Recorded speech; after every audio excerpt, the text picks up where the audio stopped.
Alrighty, welcome to episode 166 of Tokwa's Ask Us Anything. As usual, it's been a pretty busy news week. As broken live during last week's Ask Us Anything, Tesla has opened Perth's second supercharger in Coogee. The refreshed Highland Model 3 was revealed in a Tokwa special event at Tesla's Osborne Park showroom last Friday. The event proved popular with over 100 members attending. Another 300 Model Ys have arrived into Fremantle Port aboard the solar hybrid transport ship Emerald Ace. This brings the total number of Teslas landing in Western Australia to in excess of a record 4,500 this year. And that was this week's news.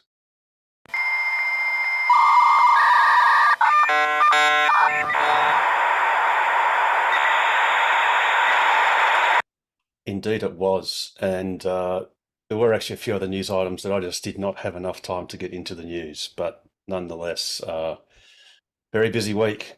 Welcome everyone. If there is anyone who is new and is comfortable in doing so, please unmute yourself and say hello.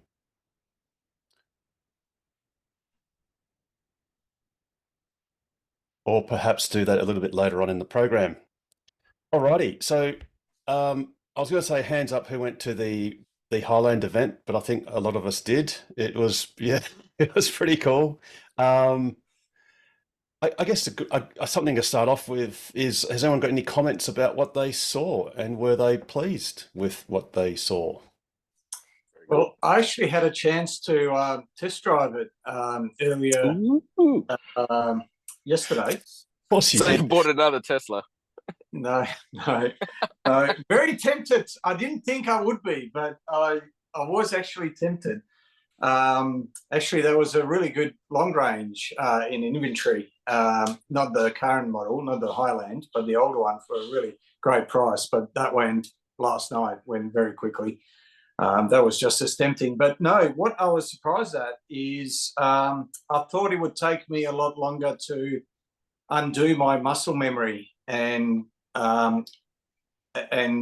you know, get into the habit of not using the stalk for indicators. But yeah, it probably took about 20 minutes. Still had to be somewhat conscious about it, but it wasn't that hard at all.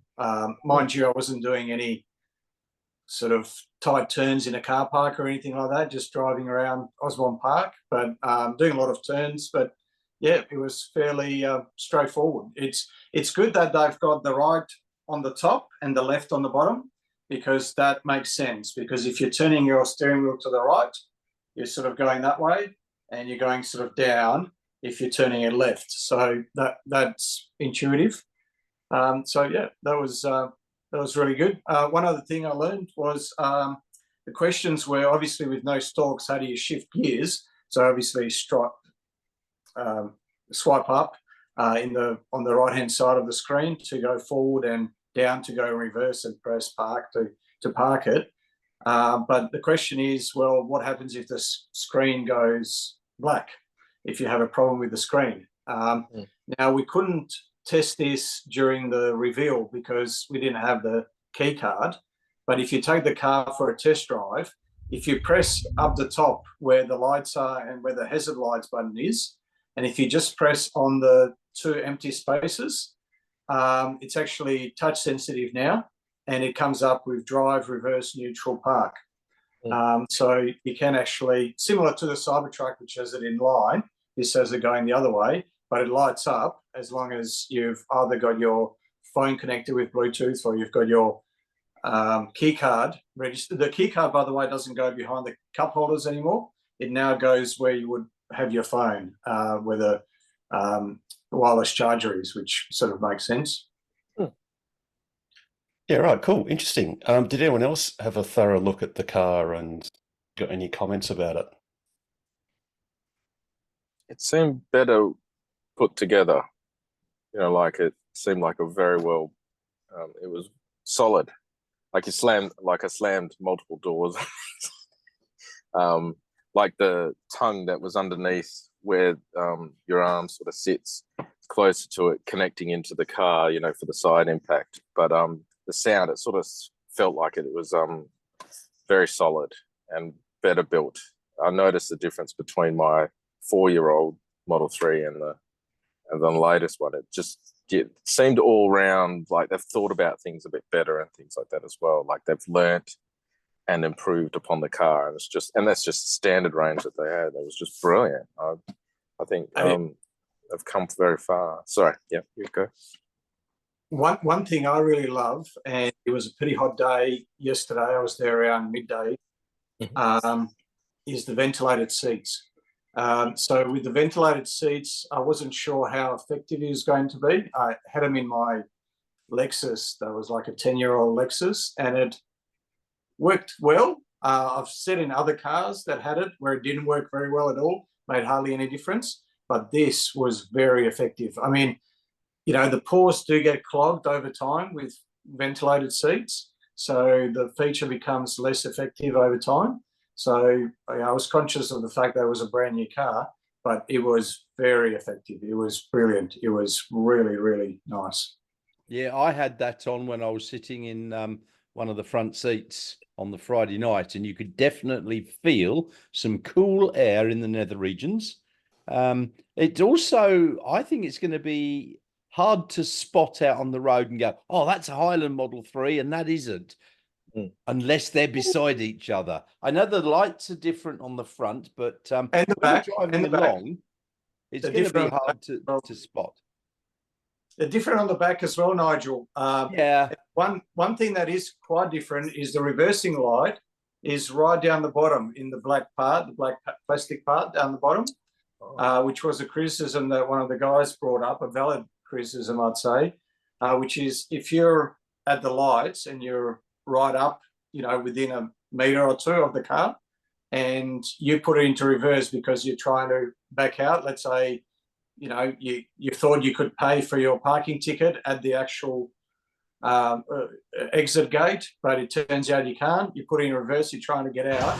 If the other person is within a couple of metres, he won't see your reverse light. So I thought that was a valid criticism. And also, of course, you've got the word Tesla now at the back. You do. And the lights lift up with the tailgate. So they're no longer half and half. The whole light is connected to the boot, and the whole light assembly lifts up, which is cool. I think it looked cleaner. And speaking of the boot, so the old Model 3 only had the extra storage at the extremes, the left and right extremes of the car, only on the left-hand side, and the right-hand side was flat. The Model Y's got it on both. So the Highland now has it on both sides, but it is a little bit shallower than the original one. So you get a little bit less space, but you've got it on both sides rather than one. So overall, probably more space. But yeah, I thought that was an improvement. The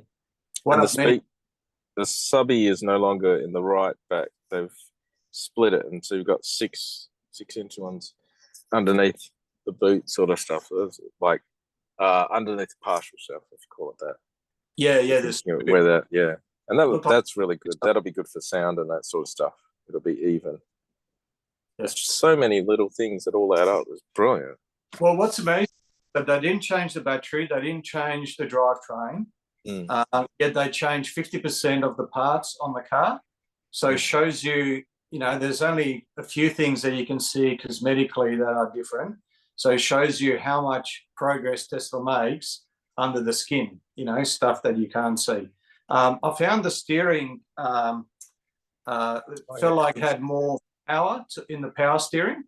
The steering I felt was improved. So, driving the car, that's one of the things you can't see.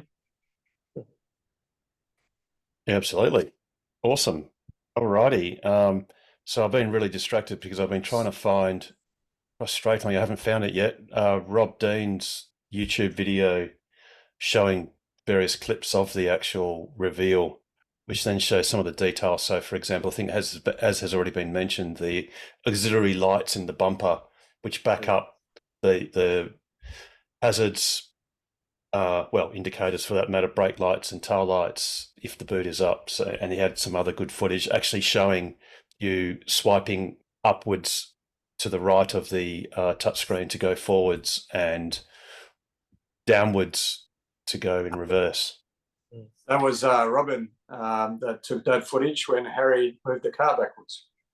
Yeah, exactly. And like I said, I do recall seeing it on X, but I was pointing to a YouTube video, but frustratingly, I just cannot find it. And unfortunately, when you've got a handle that's Rob and Rob,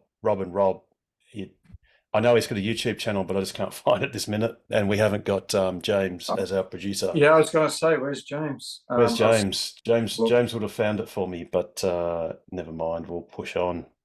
But look, the good news is there are going to be. Well, actually, so Pete, you said you managed to take it for a test drive. Is that something they're doing at the moment, or is that just a favour? No, not at all. It's no favours, no special favours. It's completely open to the public. So I actually booked. I thought I was very clever and ahead of the curve, so I booked a test drive for the Saturday, the day later, and then was told, "Sorry, mate, you're only going to drive the old car." So I went, "Oh, bugger." But it became available for public test drives on the Monday. So, yeah, so I took it for. So it's not actually in the showroom at the moment, or does it go in and out of the showroom? So they've got two cars. Yeah, there's a grey test drive standard range, and there's a long range, I think it was, in the showroom, a white one. The white one. Gotcha. Harry had told us that he needed the second car before he could do test drives. Harry mentioned that on Friday. Yeah, right. So that must have arrived since. So that's good.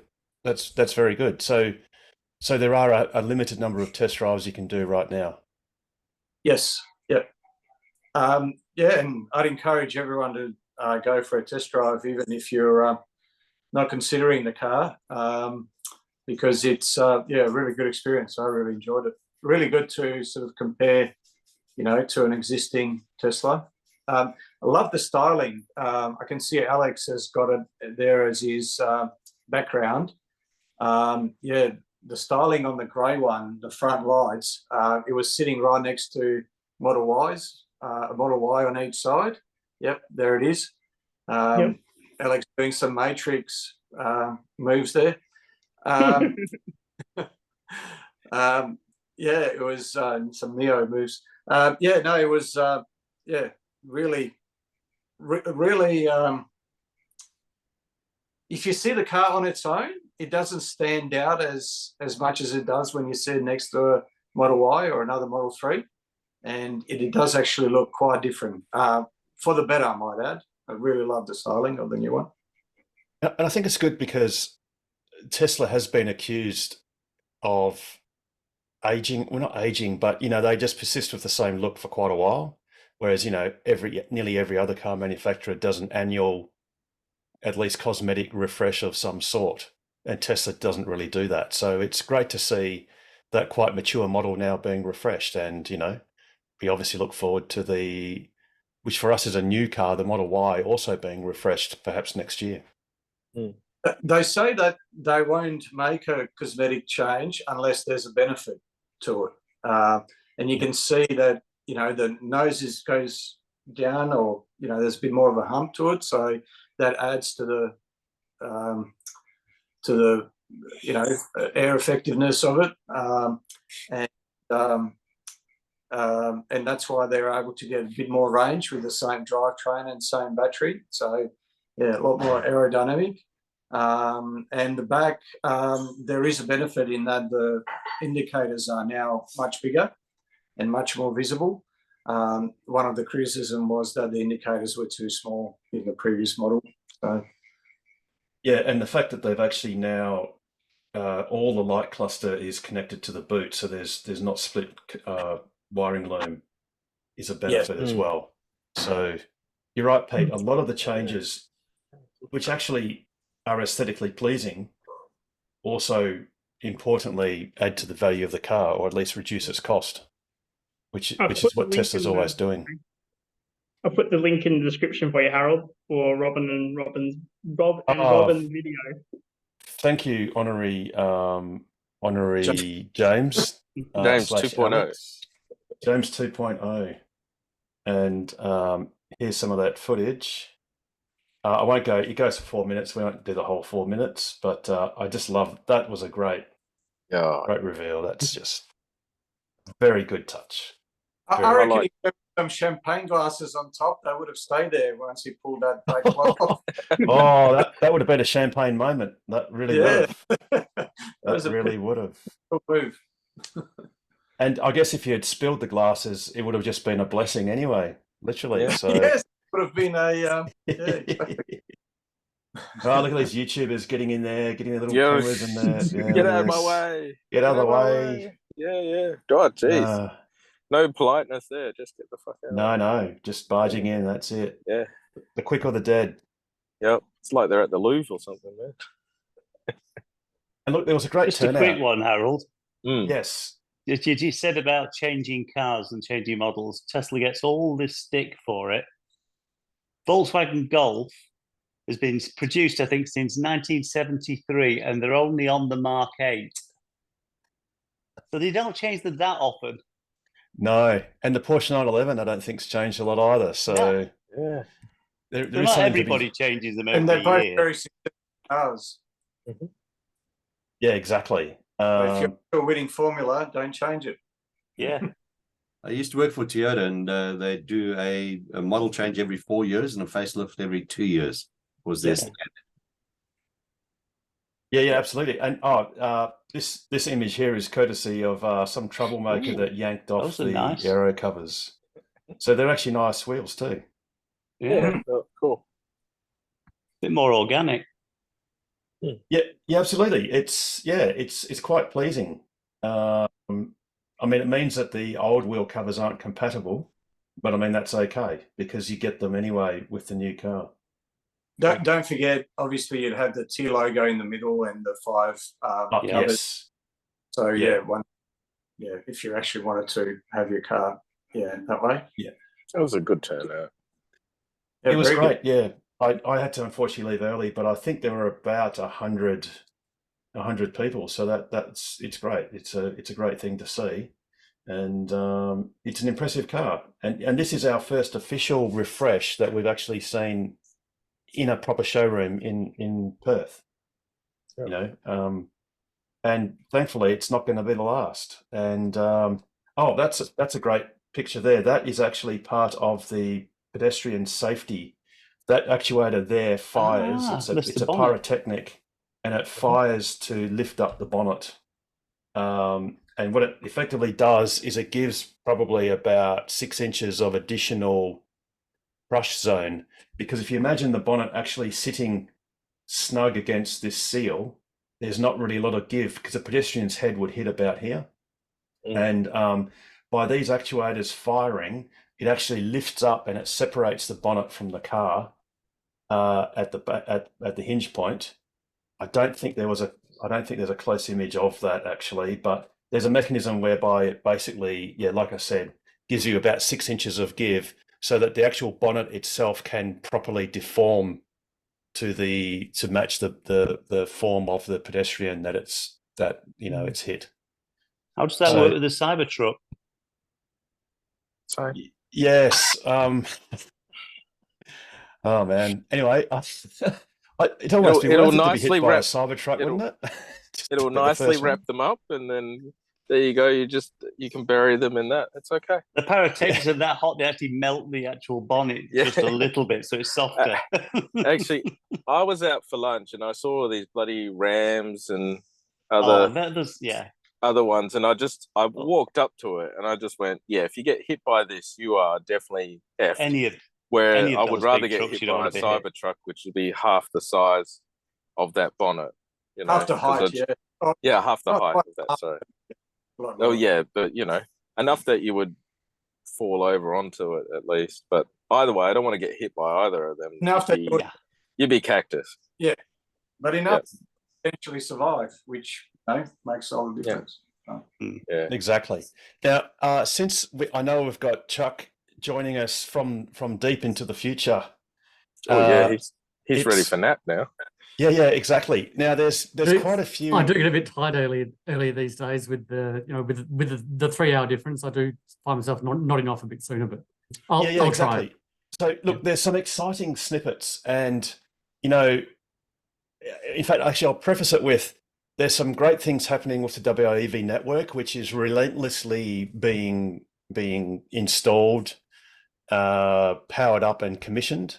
So, in the very short term, we're going to cross the 50% completed landmark, which is going to be fantastic.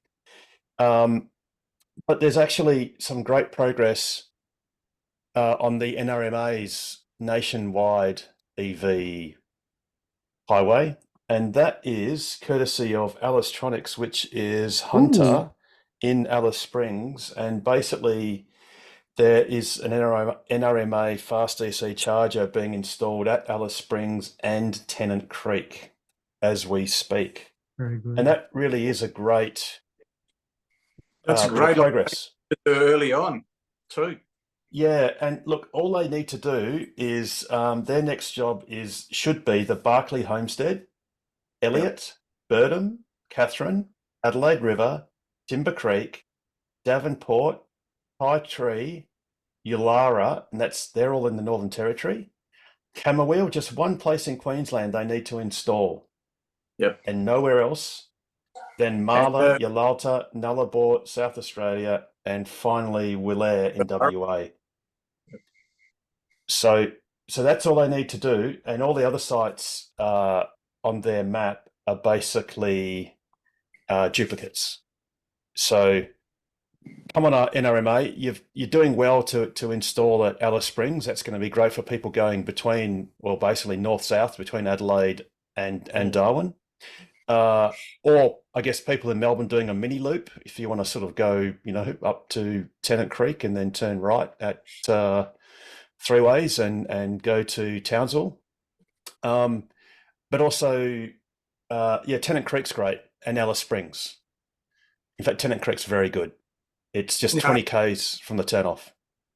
Now, Harold, you know what question I'm going to ask? Are you going to do another loop? The answer is yes. Is it yes that there is CHAdeMO, or yes that there is two Oh. types? Yes, too. No. Now I don't know that, but Chuck, do you have that image handy? It was on. This is one where it actually appeared on Twitter, and I didn't actually see it until just now. So you've kind of beat me to the punch here. So I'm just trying to find the original. Yeah, picture. it was actually originally posted on. It's a reply to Richard. I see. Yeah. It was a reply, but it was posted on LinkedIn by. Okay.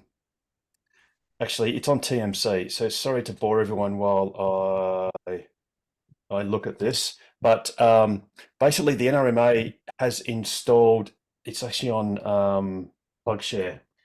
What's the site, Chuck? It starts with a W or an M. Which one? Where NRMA have put these FreeWire battery. Oh, that one. Yeah. Mittagong.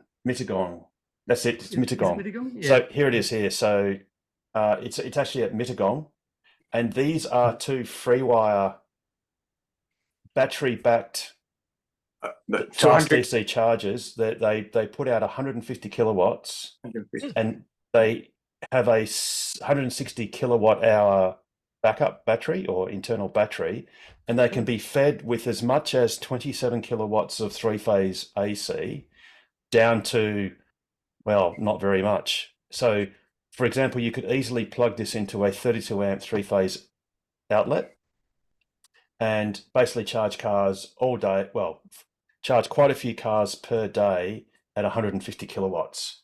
Now, in answer to your question about these chargers, Pete, they are dual CCS. Yes. You can't see it on this image. You can't see on this image, but it is confirmed in the image that was on LinkedIn, which I'll find in a little while. But that's definitely dual CCS. Or let's call it quad, because there are two units with dual outlets. All of those outlets are absolutely CCS. Perfect. Bearing in mind that the other RTM on site has got CHAdeMO, as you can see. One CHAdeMO, one CCS2. That's one CHAdeMO, one CCS, and then the two other boxes, which are augmenting, have two CCSs each. Yeah, that's So fine. on this site, there are basically 5 CCS and one CHAdeMO. Where is this, Harold? Mittagong. Mittagong Services where- Club. Yes, so it's It's the the RSL RSL. car park in Mittagong, it's- and that's Basically Closer. halfway between Canberra and Sydney. yes, yep, Right. Yep. Queued up there one time. 3 cars trying to use that single NRMA charger was a pain. yeah. So it'll be a pain no longer. Now, what annoys me is, look, I'm sure there's a use case. I'm sure it's important for it to be at Mittagong, but given that there Sure are does. about a dozen black spots on the national EV network,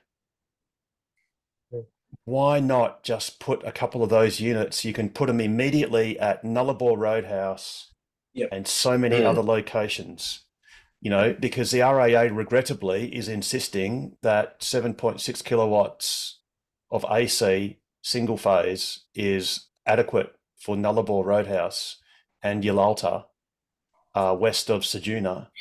Harold, if that's adequate, then it equally should be adequate to pour petrol in through a straw into your tank.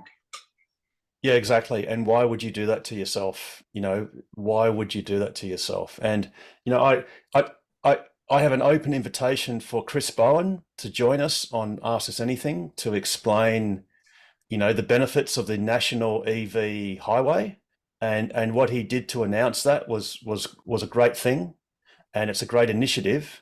My only criticism of it is I would have hoped that someone like him would have foreseen that it was important to make sure the NRMA, as a successful co-contributor to this partner to this project, actually does what they should do, which is extinguish the black spots first, because that's what counts. Well, you cannot do a lap unless every black spot is filled. You're using taxpayers' money, so your number one priority should be governed by the interests of the public or the EV Yes. community. Taxpayers' money. And what's in their absolute interest today is to fill the black spots, because by the end of this financial year, Western Australia, with the notable exception of the Great Northern Highway, will be completely serviced from Kununurra to near Eucla, all the way effectively to the border, and that is a third of Australia completed. South Australia has done 80% of it all the way, will have done 80% all the way to Ceduna. And I believe that project that the South Australians are doing is due to be completed by February. Apparently that's their deadline for that project. But again, there's a gap. And the Queensland government has effectively covered and is continuing to cover a huge proportion of Queensland, except for a little town called Camberwell, which is essential to get to the Northern Territory. And yet they've considered... It's like building a highway and then just stopping in the middle of nowhere. Now, those people that ride bicycles around Perth are used to this, because, you know, if you're driving a car and there's roadworks, there will be a detour. So the road can't just stop because there's roadworks.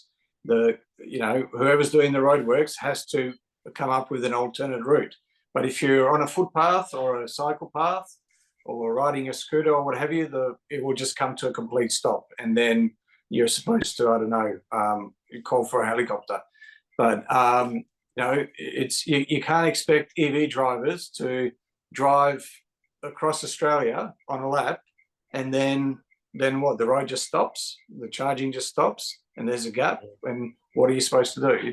It's ridiculous. You're being treated like a second-class citizen. That's okay. All you Guys are need missing to a do point. is- Yeah, Charles? all you need to do is call your destination charges fast destination charges, and that makes it all okay. Yeah. So it's quite ridiculous. Now, Yeah. there is some good news. John Edwards, because he's notable with, you know, not wanting to be treated as a second-class citizen. Yeah. As a part of an initiative that he started, and Tokwa, Toka, Eva, and some personal donors have put money into funding a couple of Delta 20-odd kilowatt, 2021, 22 kilowatt slow DC chargers to be installed, and that's actually going to be done by next Wednesday. So before next week's Ask Us Anything, there will be a temporary Delta at Mundrabilla Roadhouse. Now that is only as a let's call it a summer holidays temporary facility until Horizon Power fits their fast DC Tritium RTM 50 kilowatt fast DC charger at Mundrabilla. So that's a project that's a very short term sort of benefit to the EV community. But there's also one going to the Nullarbor Roadhouse, and that's the one that the RAA considers is not worthy of anyone passing through there to enjoy fast DC charging. That is one that is they are persisting with installing single phase type 2 outlets. No.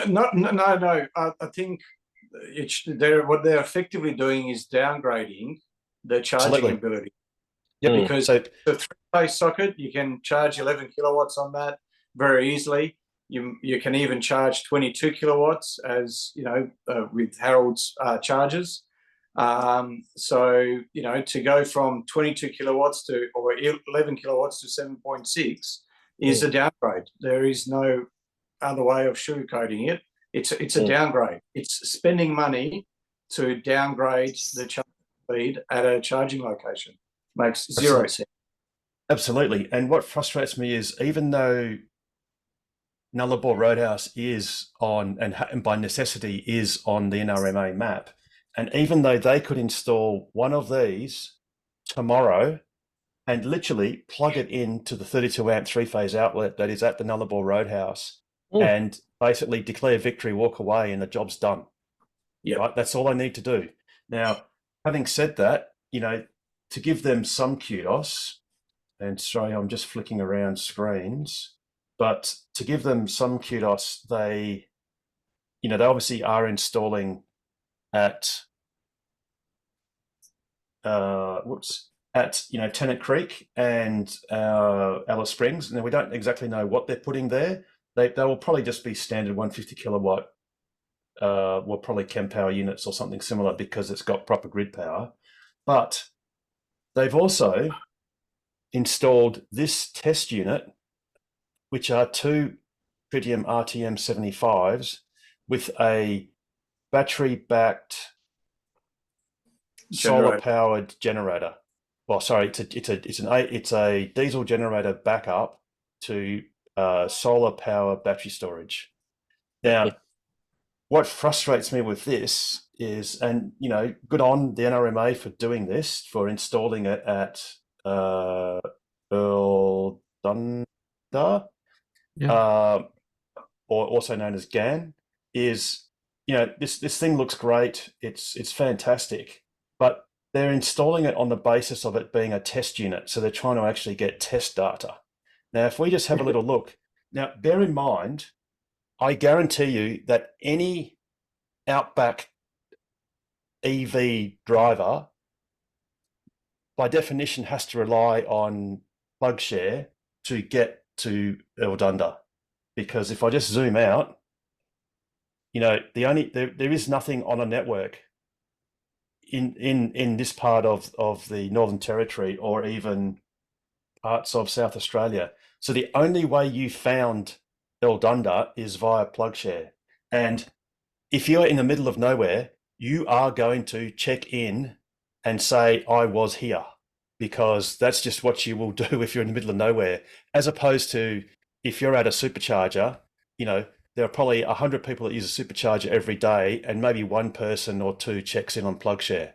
So that's a very laboured way of saying, I can guarantee you that if we count up how many entries there are in PlugShare, that will probably precisely equal the number of people that used this charger at Eldunda. And this is a location that's being used as a test case and a test bed to verify that what they've produced is suitable and fit for purpose.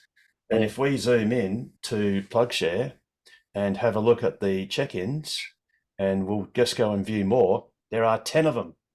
And, there's a first, and, there were 3 of them were on the 25th of October, which was when they first opened it. And then we've got the 4th of November, and then we've got the 7th of November, the 9th, we're going pretty well. Another one on the 9th, that's 2 people. And then we've got a couple of weeks off. We've got the 21st of November, and then we've got the 28th of November, and now we have the 13th of December. Now, this is a battery-backed, sorry, let me just get the images.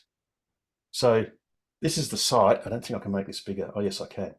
So you've got the 2 chargers, you've got battery storage in here, and you've got a lot of solar panels, and you've even got lighting. And this is entirely off-grid. So there's no other connection. So what happens is during the daytime, well, at the end of the day, these batteries are full. Overnight, as you can see, these RTMs are running their electronics, so they're probably using a couple of 100 watts each, maybe a bit more, maybe 300-400 watts. You've got a bit of fluorescent lighting or maybe LED lighting. So what will happen is, whatever that battery storage is, I forget how many kilowatt hours, the batteries will go down from 100% down to, I don't know, 95%. And then when the sun wakes up in the morning, after about half an hour, the batteries will fill back up. So when they look at the telemetry of these units and to see what's going on for their test bed, all they'll find out is battery went down 95%, then back up to 100, 95, 100, 95, 100. Oh, someone charged and they used 30 kilowatt hours. Batteries went down to, I don't know, 75%, and then got charged back up in a couple of hours. And then nothing happened for the next week. And then we just rinse and repeat. So all I can say is to NRMA, you should either do one of 2 things. You either always knew it was going to work, in which case you don't need to get any test data because it just works and you know it. So if that's the case, just go and install more of them everywhere that we need, about a dozen locations. Or don't come to us and say, oh, we're waiting because we haven't got sufficient test data. Because you knew that when you put it in the middle of nowhere, where there is no DC charging either side of it. So what you should have done is put it in a suburb of Brisbane or Sydney or Melbourne and advertise cheap charging, and you'd get EVs hammering it, and then you'll know it's working properly. But look, let's just hope. Can I propose a conspiracy theory? And you've sort of touched on it, that the whole idea of it is it's a tool for a delay tactic. Because how else would you interpret it? I mean, if you're going to be testing, a rat wheel, you put it somewhere where there's a lot of rats. You're not going to put it in a box where there's one rat every 3 weeks. I mean, it just doesn't make sense. And if I was Chris Bowen, I would go, hey, this looks awesome. I want to see another 10 of these installed in the next 3 months, please. Job done. Top job. And you can call them test sites. You can call them whatever you like. Just get them installed already. Yeah, If it is a fair dinkum test site, as you said exactly, Harold, it would have been in the middle of Brisbane, in the middle of a busy city, at a 20 cent or lower per kilowatt hour charge rate, or ideally free, and then you would have people lining up, and you would have all the data you could ever possibly want in a week or 2. Exactly, and that's right. So what you'd get in a day at a location like that is probably what you get in a quarter, in 3 months, in a location where it is now. Well, I'll tell you what, if they installed it in a suburb of Perth, there's more than enough people in this room as we speak now that would test it as hard or as little as they liked. So obviously you've got to go through different cycles. You want to go pure solar. So let's just have light loads. Let's have medium loads. Let's have peak loading. Let's make the diesel generator turn on because the battery's flat. Do all that. And if you can't get all the data you need within 28 days, then there's something very wrong with you. and you're just not committed. So come on, NRMA, just fill those black spots. Either put, you know, in places like Tennant Creek, good on you, and Alice Springs, you're doing it. But come on, let's get them installed at Katherine, where I know there's grid power. Adelaide River, I'm pretty sure there's grid power. There's quite a few other places. I think Elliot might even have grid power. Just get these things installed and put one at Nullarbor Roadhouse and make that Delta charger that John Edwards and Rob Dean and Jeff, is it Wilson? I think. Wilson. Hey, John's in the house. Are going to an effort of installing, and let's make them redundant within weeks, which would be an awesome Harold, result. Harold, while John's online, why don't they do what John Edwards did when he wanted to test the biofuel? He put the word out, he asked for volunteers. He had about 30 or 40 people turn up to do a free charge on the biofuel. And yeah, had a great charge all in one afternoon. A great test, yeah, all done in one afternoon.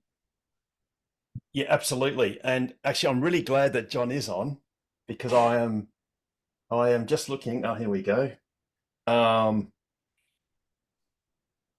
John, what's this? Hey, What is a mighty electric truck? Is that an adverb or is that a noun? First, Harold, before we talk about that, Yes. I've got a few comments about the charging network. Sorry, Yes. I saved I can't afford razor blades, so Are you looking Gotta good? put the head around. Good looking rooster there, John. Don't worry. And you got very flattering lighting, so don't worry. the important thing for me is the EV charging network.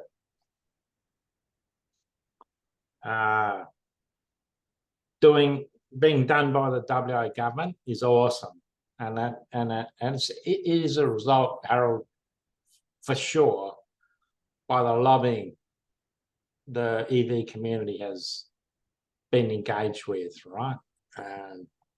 There's no doubt about that. That's kick the government into gear to spend some money to get it done, right? And we're very happy that it's all happening, right? Pretty soon we'll have charges all the way to Kununurra, Esperance and Eucla in the border.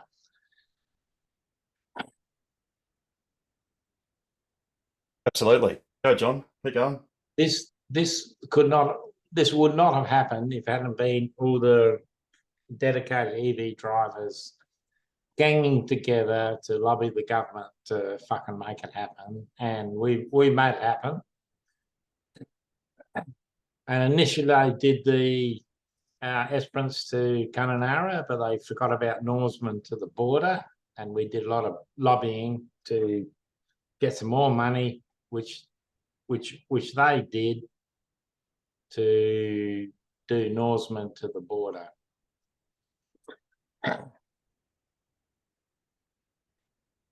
But anyway, all you guys, some of you guys have done the lap around Australia, you know, Pete Petrosky's one of them.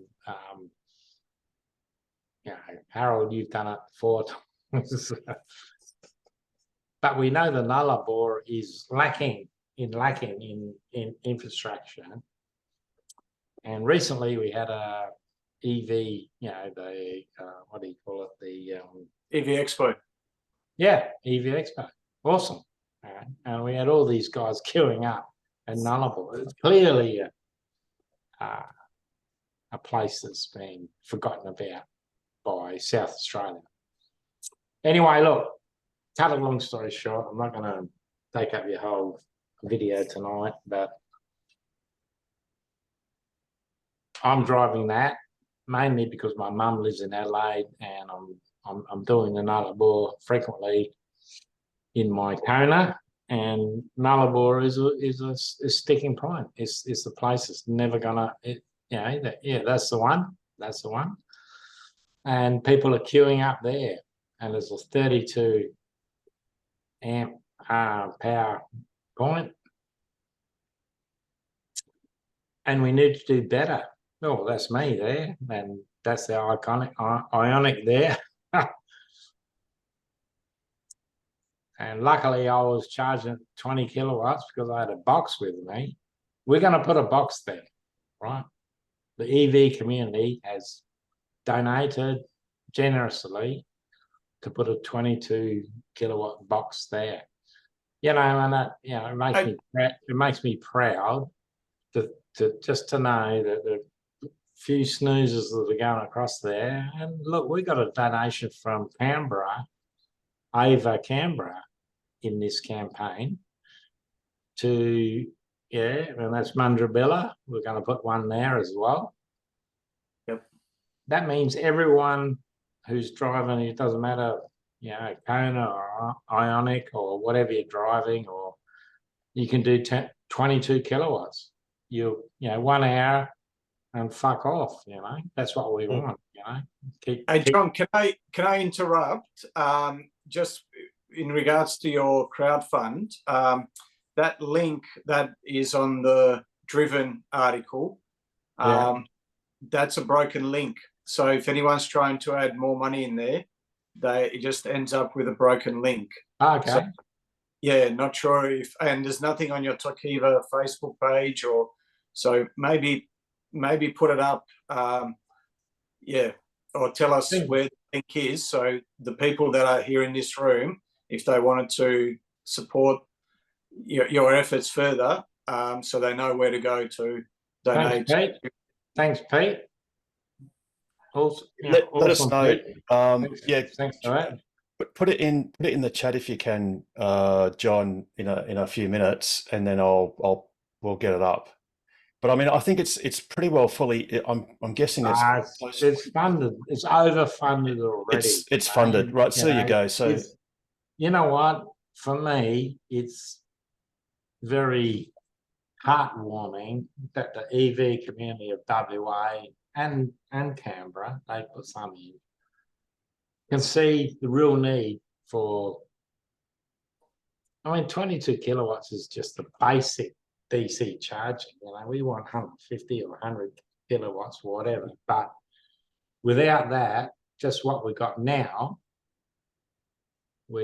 I'm very happy that these people are putting money in to put these chargers in there. And yeah, including absolutely. you, Tokwa, Ava, and several other individuals, we're there. You know, it's fantastic. Absolutely. And so that's something that's going to be done within the next week. So that's really good. And, you know, it would be lovely, and it would be, you know, I'm sure, John, you would love it if suddenly NRMA went, oh, well, actually, good news, we've got one of these free wire units and we're going to put it on a HIAB and we'll have it in before Christmas. Wouldn't that be amazing? You know, bring it on. And then one of us would go back and retrieve that delta and put it to the next place that needs it, you know, and rinse and repeat. Yep. Now, okay, so if you're good with that, John, should we go on to the next thing? I want to know about the truck. Okay, so let's have a look at this thing. Yes, I want to know about that. It literally is Mighty, because that's its name, and it's an EV. And without wanting to speak too much French, some crazy bastard's gone and bought one. Hey, John. Because someone's dedicated to the EV cause, and actually,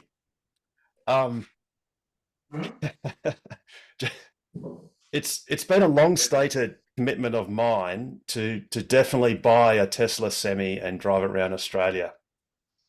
So then what John Edwards said to me some time ago was, you know what, I'm going to buy a truck and I'm going to beat you around Australia. And then I very, very magnanimously said, yeah, but it's not a Tesla, John, but hey, it's exciting. And it is a Mighty Hyundai electric truck. And So, John, I think you might have an itch to scratch. And is it true that you intend to drive this thing around Australia?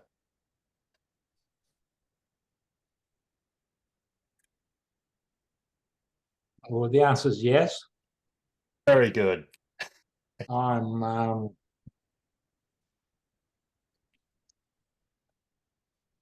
the main reason is to beat you, Harold. But that's That's a good enough reason. Hey, that's good enough. a good reason. John, I've got a proposition for you because that truck's got a range of roughly about 200 kilometres. Yeah. Oh, 300, Pete. 300. Oh, that's all Well, I right. was thinking 200 on on a rough road, if it rains or what have you between charges. So worst case, call it 200. It's got plenty of, we can carry plenty of load. So how about you put a, 3 or 4 year old. Hey. Oh, go on. Sorry, go on. Go. How about you put a 3 or 4 year old Nissan Leaf on top? And that way you can show the one way that a Nissan Leaf can make it around Australia in between the charges using, and that way you'll be able to take advantage of some of the cheddar modes that are scattered around the place. Pete, I really appreciate your comments, right? And you're an awesome supporter of the mission we are all on in this channel, right? I feel a shutdown coming on, John. Yeah. No, absolutely not. Not a shutdown at all. Look, this channel is about fucking pushing the barriers and getting electrification of fucking vehicles out there, right? Now, let's be serious, right? Like, we're all driving the Teslas and we're all driving Nissan Leafs and doing all that shit, right? This is a truck. This is what keeps the country going. These vehicles keep the country going. You know what? And you know what? They're not economical, right? Exactly like I said to Harold today. I said, you paid 170 fucking grand for your Model X. Why? Because you're a first adopter, right? So we need the first adopters to do this shit, right? It's not economical. We're not going to make money.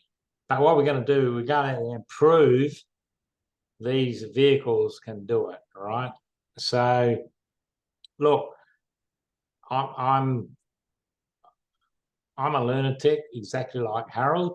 I'm not as bold as him, but I probably will be by the time I do this trip. But you know what? We are getting a lot of interest from trucking companies, Howard Porter, these guys that are doing semi-trailers, side tippers, and all this sort of shit. I'm moving away from racing. I've been pushing racing with the Model 3 and all that, and that's been great for the last 5 years. This is getting a lot more attention. This is transport. This is real stuff we need to do in this country, right? Electric trucks, nobody thinks it's ever going to happen. We need hydrogen, we need all this. You know what? This is not a hydrogen truck. This is a truck, light truck, not a big truck, but it's going to go all the way around Australia. Harold's going to help me get it around on the public charging stations. It's a 530 volt battery.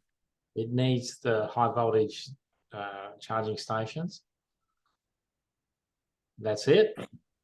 Yeah, so it's basically got a roughly 115 kilowatt hour battery, but we'll check that tomorrow to see what it really has. Yeah. And there's the specs there. 3.3¼ tons and a 7.3 ton total. That's as gross much weight. as a Cybertruck, Harold. Pretty much so Yes. much. And I did take it for a spin with John this afternoon. Oh, cool. And look, it's a truck that's electric. You know, it's not a Tesla, but it's not a car. It's a truck. Yeah. You know, proper truck. And it's a BEV. And it's a full BEV. Like John said, it's not some stupid hydrogen abomination that keeps the fossil fuel companies and the people that cart energy in the form of liquids or gases in business. It's not one of those. It's a legitimate battery storage truck. And the thing, you know, John and I were talking about this today, is it's got a, what I'm doing tomorrow is I'm driving it with John's permission to Lancelin and back to Kings Park as a range test to actually accurately get a gauge at 100 k's an hour, so that its maximum speed limit of what this thing can do. And my intention is to prove to John and the team that this truck can make every single gap, the largest gap between any two locations with electricity around Australia. And off the top of my head, one of those gaps is about 260 k's, and I know this truck can ace it. And there's another gap that's a bit more convenient. It's around about 300 k's because it's got three-phase charging, and I know that I'm very confident it can make it at the speed limit. So, you know, it's an exciting venture, and you could say in one sense it's kind of pointless, except for the fact that it proves the point that it can be done. So it's not that you would do this, you know, all the time, but sometimes you have to do crazy things just to open people's eyes, you know, to the fact that this isn't just a run around Perth type thing. This can go Perth-Bunbury and back, or at least Perth-Bunbury, and then while you're unloading, you can be charging it. Because, you know, at 100 kilowatts, this thing can fully charge in less than an hour. Yep. So, and so you can have a depot in Perth, and you can have a depot in Bunbury or Mandurah, or, you know, you can use this truck to do local deliveries and do it with almost no maintenance and very efficiently and not pollute the environment and use solar power at that. And Harold, the web page also talks about 800 volt DC architecture for charging. Yeah. So not unfortunately, but one of its idiosyncrasies, well, not idiosyncrasy, is it is a 500 plus volt architecture. So it doesn't charge on all of the 500 volt only fast DC chargers, such as the Tritium RTs, but almost all the other chargers that are around do charge this truck. And, you know, this is a first move. Someone had to do it. John's got, I think this is right, John. John's got the first Hyundai Mighty electric truck in Australia. So, you know, he's got the runs on the board as being a very early adopter, and to prove the technology, to prove that this thing is viable. And the good thing is, you know, John, you know, I think you intend to basically dry rent this thing so that companies and you know, whether they're corporates or whatever, they can dip their toe in the water and try it at risk free. Look, Harold, I'm only leaning on you because the Tesla Club of WA is aligned with what I'm trying to do. Look, the truck's not Tesla, right? And We don't care. No, I'm not don't care. I'm not promoting Tesla, but you're all aligned with what I'm trying to do. This is about pushing the boundaries. It's about getting you know, it's a light truck and driving around Australia. Most people don't think that's possible, right? Okay. Most people don't think a Model Y can go around Australia. You've proved it in 10 days. Awesome. Just excellent. So we're going to do it with a light truck. And whatever the statistics are, it'll be valuable information. But I'll tell you what, you know, businesses need to understand this is real, right? And that's what we're doing, Harold. And thank you for your support. Yeah, no, absolutely. And I think I'd definitely interested to have a look at it and that sort of stuff as well. Like I'm off on holidays as well with my new job, coming up, then I can actually help local governments and that sort of stuff. And that sort of truck would actually be perfect, because I used to push that when I worked for the town of Cambridge 12 years ago or whatever. So Harold, if you need a buddy for driving tomorrow, I'm off. I'm quite happy to. I got a HR license and that stuff, so I Yeah, can me too. drive. So Yeah. so for complete disclosure, the only people that are licensed to drive these things, you need to have, actually you probably need an MR? LR, a light rigid, I Okay. guess, because it probably Yep. is. But Yep. most of us of a certain age had the old B class license, Oh, and yeah. we all got grandfathered into the heavy rigids. So, but look, it's a great initiative, and Yep. yeah, sometimes just having something on a catalog on a company's website just doesn't quite cut it. You need to sometimes do crazy things, to open people's eyes to the possibilities, and it shuts down the argument. Oh yeah, but oh look, it might be all right for the town of Cambridge because they cover 3 square kilometres. This is a legitimate, particularly with the WAV network, with charges no more than 200 kilometres apart. This is very viable to use all over the place. Yeah. And yes, as John has indicated, it's expensive. It's roughly twice the cost of a diesel equivalent. But you've got to get the total cost of ownership, and a big factor of that is fuel cost or energy cost, and maintenance and reliability. So that is something I think this truck is going to demonstrate very well. That'd be cool. Paul, Yes, mate. jump in the truck with the encyclopedia driver. Yeah. Fucking I'm not. go to bullshit. I fucking. I definitely want to. What Go time to do I have to be Lancelin. there? Go to I'm Lansing leaving at tomorrow. 9. I'm leaving at 9 o'clock. That sounds cool. Because You it's let me know gentlemen's- where. It's Where? I'll be 103 Garling Street. Oh, yeah. It's on John. It's on It's in my- PlugShare, isn't it? If you look on PlugShare, there's a DC Oh, charger there. I've been to John's a few times. Yeah. No So, worries. 9 o'clock. No worries. 9 o'clock. 9 You o'clock. guys depart. work it out. I'll just provide the Just did. platform. You fucking work it Yeah. out. Right? He's got my number. I won't be late. So the purpose of the trip is to, unfortunately, look, it's a basic truck, so it doesn't have nice trip meters That's all right. and all that sort of stuff that the No Tesla has. navigation. Fuck all.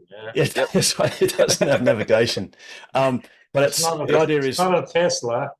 no. So the idea is to get a baseline, an accurate baseline, Yes. at the worst case, which is 100 k's an hour, and to see what its efficiency is.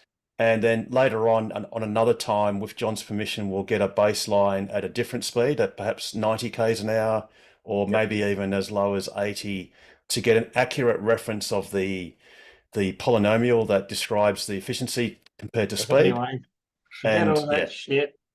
Harold, forget that shit. Richard Chapman, can I bring you into the conversation? Uh-oh. There you go. Richard, Chapo. Hi, John. After I do the round Australia trip, right, with this truck, Yes. would your mob be interested in dry hire? Oh, Fucking, test and evaluation, no commitment, Are you Roy Hill? Roy Hill or I'm a projects division hand Roy now, but it's all right. I know the right person to speak to. I'll give him a call. anyway, all I'm saying is some snoozers paid the capital cost of the truck, happy to dry hire if you'd like to do a test and evaluation, right? So easy to say no, easy to say yes, right? I'll have local government contacts for you as well. But Exactly. Ooh. Same with you. Oh, the race is on. oh no, you do Richard first. You don't have to buy it. You just have to hire it, right? And By the time you're done, I would have started my new job, and I'll already have all the fleet contacts. Oh yeah, okay. Yeah, you'll be right. we, as a community, we have to We'll look get after you, mate. these things out there. Like I don't, Mm. I'm retired. This is the shit I've been pushing years Trusty. ago. So good on you, buddy. Pete, you look like you're going to sleep there. Are you still good? You, any, Oh, I was just Googling. No, I'm Googling. Oh, we don't want to know that, buddy. We want to fucking put You've this got my thing out. full and undivided attention now, John. Well, Pete, you want a magnificent man in the system, you know, like this truck's going to do around Australia like you did, fucking 17 days. Harold beat you by A little bit longer than that, John. Yeah. Now, I think for Richard no. Chapman, I was just under 17 days. Thanks very much. I'm Harold. going to do 26 days. I'm going to stop at every capital city for 2 days, for a That'd be good. day to talk to the dealers. But look, if you've got contacts, mate, that, you know, might be interested in trial and evaluation of this truck, you know, it's Absolutely. I can think of a couple already, John.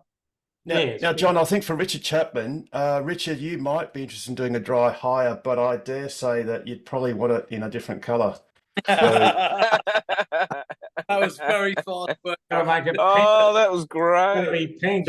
Oh. Richard's gonna be pink, isn't it? Lovely. Pretty impressive and very fast colouring in skills there, Harold. Right. Well, I've managed to get those EHang minivans coming to site that I saw at that car show at the Grogan Road Airport thing. What, about 4 or 5 years ago now? And we've got a couple of the 52-seater electric coaches coming along that I found were available as well. So you never know, I might get there. But yeah, that's an interesting little one. I'll give the guy a call tomorrow and see if he's keen. Very good. Well, look, it's exciting. It's going to happen next year. There's plenty of time. We'll be able to do.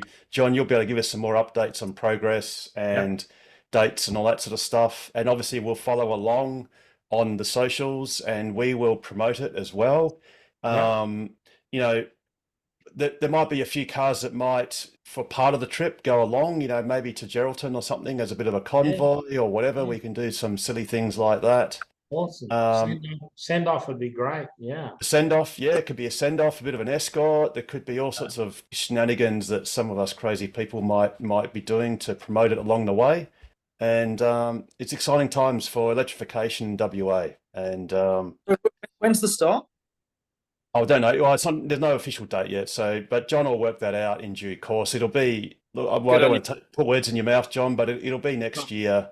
You know. Guys, look, I'll just on that, Harold. Thank you.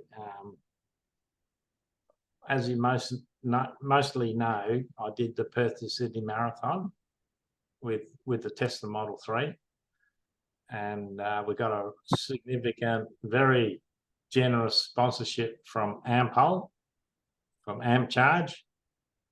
And you know what? It was such hard work meeting their requirements. It fucking wasn't worth it for me, you know. Like I'm driving the car. We were driving the car.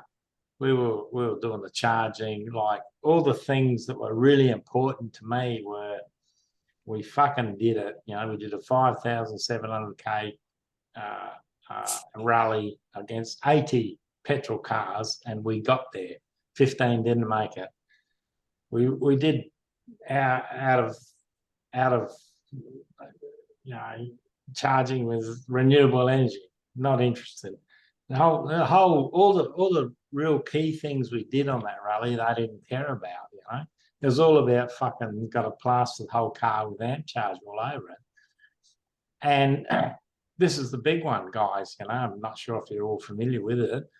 Is Horizon Power wanted to help us. You know, they wanted to give us some money, and they paid for some Indigenous artwork to be done to put on the trucks and this, that, and the other. And Ampol said, "Nah, Horizon's a competitor." What the fuck? Who knows that? About what? Oh, in the future we want to be energy retailer. I said, well, fuck. The normal day-to-day guy wouldn't relate to Horizon and Ampol having a conflict. And you know what? Those fuckers would not let me put Horizon on. I'll just step in, John, because we don't want to overly antagonise Ampol, Oh, just no, in you're case there's any recording contractual. this. Yeah.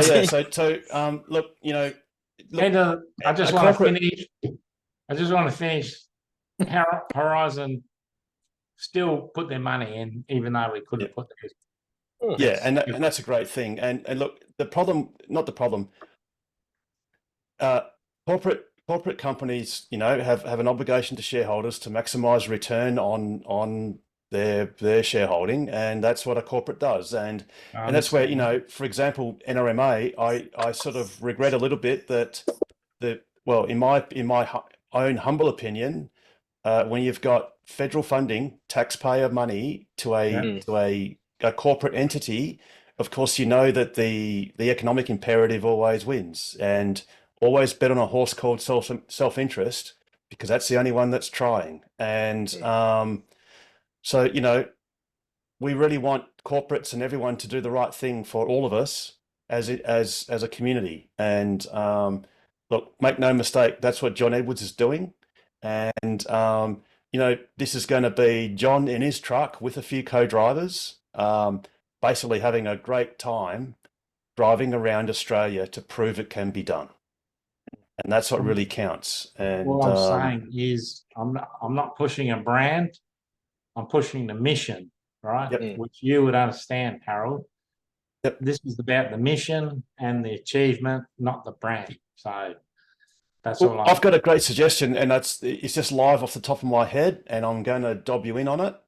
But I reckon what you should do, because your truck's got plenty of space on the various panels, is at every location that you fast DC charge, you should get like a little stick-on symbol. It's like in the old World War II days on a fighter jet. Every charge that you complete, you should put a sticker on the door of the charger that says, "I've charged another fast DC charge on this truck," and you can rack them up, and hopefully there'll be 50, 60 stickers that show that you've charged at various locations, and that'd be a great thing to do. Look good as a visual. Sounds good. John, you mentioned it's not about the brand, it's the mission. So it's fantastic to see a main legacy automaker like Hyundai doing what they're doing with the Mighty.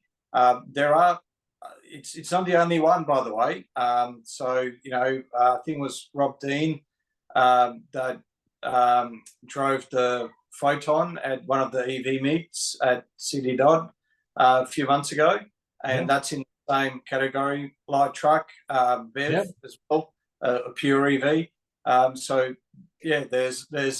a couple, and it's fantastic to see a few of them coming on the market. So, the more the merrier, the more the better.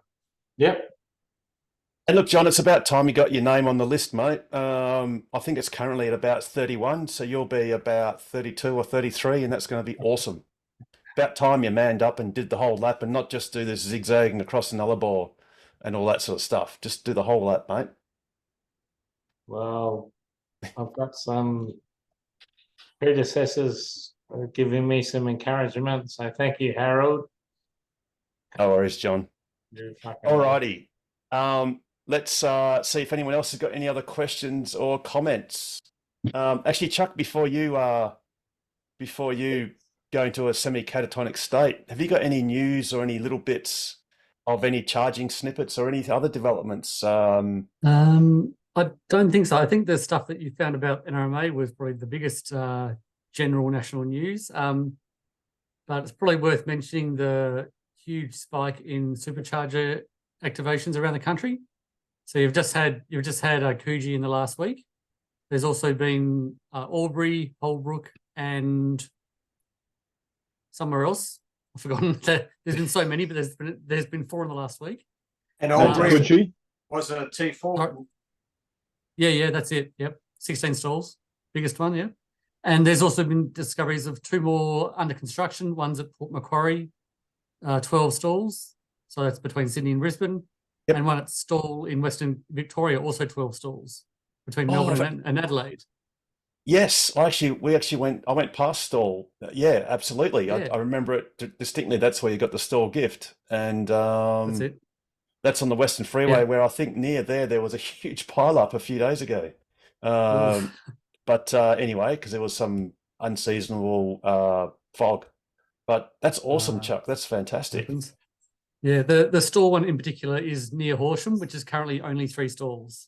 So it's a bit of a bottleneck. Yes, it is. It gets busy. Yeah, absolutely. and- In fact, I didn't even use Horsham because I overnighted there at the International Hotel. So I Yeah. didn't Yeah, even that's get right. to use the one at the Kmart, or not. Well, it's near that shopping centre. That's all right. I think I worked out until Albury and Holbrook opened. Oh, and Yass is also open. Oh, So great. that's Yep. effectively, so it's 12, 9, and 16 stalls. Those 3 all in a row on the Hume Highway. So before those few ones opened a few days ago, you could have actually driven from probably from Tailem Bend to Coffs Harbour. Only, well, this won't make sense. Only on sites that are under construction now, if that makes sense. Wow. So there's enough sites under construction now that in a few months you'll be able to use only those sites, and you'll be able to drive that far. So in essence, they're effectively duplicating that route with brand new Pretty much, charges, you could say, in effect. Yeah, and mostly bigger size, mostly 12 stalls. Yeah. How is, incidentally, I didn't have time to look at it, but have you heard any more news about Rockhampton? Because that's near Calliope, and that's a site that was very much under construction. So Yeah, I that's, think it's still in progress. But I read on one of the forums that someone was talking to the guys building it, and they said after that one they're moving on to Bowen and somewhere else further north, Mackay perhaps. Bowen and Mackay, does that sound right? Yeah, that probably sounds about right. So that obviously means that's implying that they're going to go to Townsville by the sounds of it. Yeah. At least, if not possibly Cairns, if they can go that little bit further. But look, Townsville's a that makes no-brainer. sense. Townsville will be great, be fantastic. Yeah, it just stretches out the network to the furthest northern point. Yeah. Yeah, absolutely. Yeah, absolutely.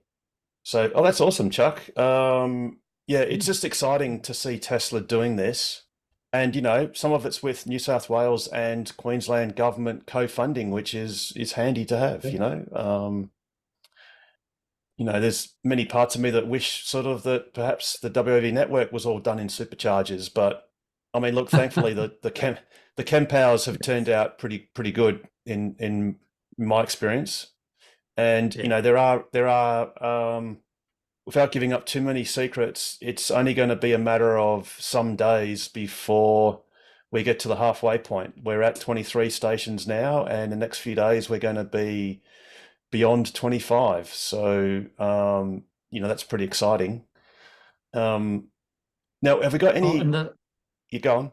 Oh, just the other very minor thing, but WA related thing with superchargers is they used to be called Perth North. It was Carrinup called Perth North. Yep. That's now Carrinup. So they've renamed it for some reason. Maybe there might be another supercharger in the north of Perth soon. Well, who knows? no, look, to be honest, I think it was an insanity. It just never made sense to call Carrinup Perth North. And I think that was glaringly obvious when they initially called Coogee Perth South, because that's just a very loose definition. And thankfully, correct me if I'm wrong, Chuck, but I don't think there are any other supercharger locations in Australia that have a weird naming convention like that. They just call it for the suburb that it's in, or the town that it's in. Yeah. I think before they build them and they're just grey dots on the map, they get vague names sometimes, but yeah, once they're built, they get real names. And I think, to be honest, the reason why Carrinup ended up being called Perth North is because there always was a mythical Perth supercharger pin back in 2017 and 18 and 19 and 20. And then I think it clearly became known that the Carrinup supercharger wasn't actually the central Perth one, which is going to be done next year. So I guess that's how it got that weird name. Yeah. But thankfully they've corrected it, and now we don't have to put up with that. It's not confusing. And if you were to build a Perth North supercharger, it'd be in Joondalup or along Wanneroo Road in Wanneroo somewhere. That would be Perth North, by the way, not necessarily Karrinyup. Yeah, absolutely. And let me just get the superchargers up. So just to be clear for everyone, that this is the state of what WA has got now. So we've actually, obviously got Lancelin. We've got what now is Karrinyup, and also now is Coogee. And we've got the coming soon whenever in Mandurah. And then don't forget, we do know that there is officially a supercharger in Albany, and it's also, it's also clear that we have a supercharger coming to Kojonup. So that's not a secret. So that's exciting. And unfortunately, it's just not on the map. So, but, it's clearly here, and it makes sense because it's equidistant, or it's in equal thirds on the way to Albany, and that's Kojonup.